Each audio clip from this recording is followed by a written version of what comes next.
Lalong umiinit ngayon, Terence Crawford may gustong patunayan nga po sa ating 8th Division legendary boxer na si Manny Pacquiao matapos nga pong makarating kay Crawford ang mga balitang medyo bata nga daw siya pero mabagal naman kumilos. Hindi ito pinalagpas si Terence Crawford kaya naman kating-kati po siyang makaharap sa loob ng ring ang ating pambato na si Manny Pacquiao. At ito pong pinaka-latest update natin, aprobado na nga po at talagang walang problema sa boxing promoter sa Amerika. At amo-amo din nila na si Bob Arum ang magiging matchup nga po ni Terence Crawford at ni Manny Pacquiao next year.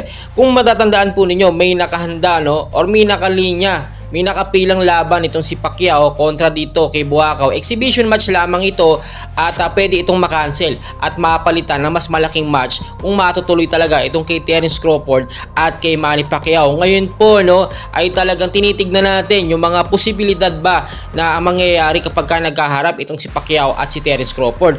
Biruin po ninyo ang laki ng difference ng kanilang age gap, almost 10 years.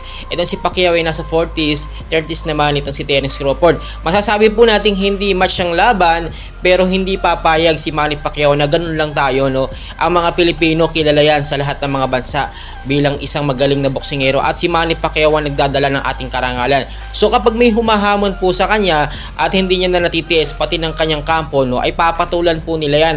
Walang problema sa pera, marami po mag-i-sponsor basta laban ni Pacquiao. Milyon-milyon at malalaking kumpanya talaga ang magbibigay ng sponsor sa kanila. Siyempre, malaki ang parte dyan ni Pacquiao at maliit lang dun sa humahamon. Itignan nyo mabuti, malaking karangalan ito kay Terence Crawford kung matalo niya talaga ang ating pambato na si Pacquiao. Dahil nga ngayon, kahit wala pang laban o hindi pa lumalaban si Pacquiao, ay talagang sikat at sikat po siya sa mga international at kahit sa NBA kilalang kilala siya. Lately lamang binisita nga ni Klay Thompson ng NBA player. Eto nga pong si Manny Pacquiao, isa din ng head coach ng Italy dito sa FIBA World Cup, binisita rin at hinahanap si Pacquiao.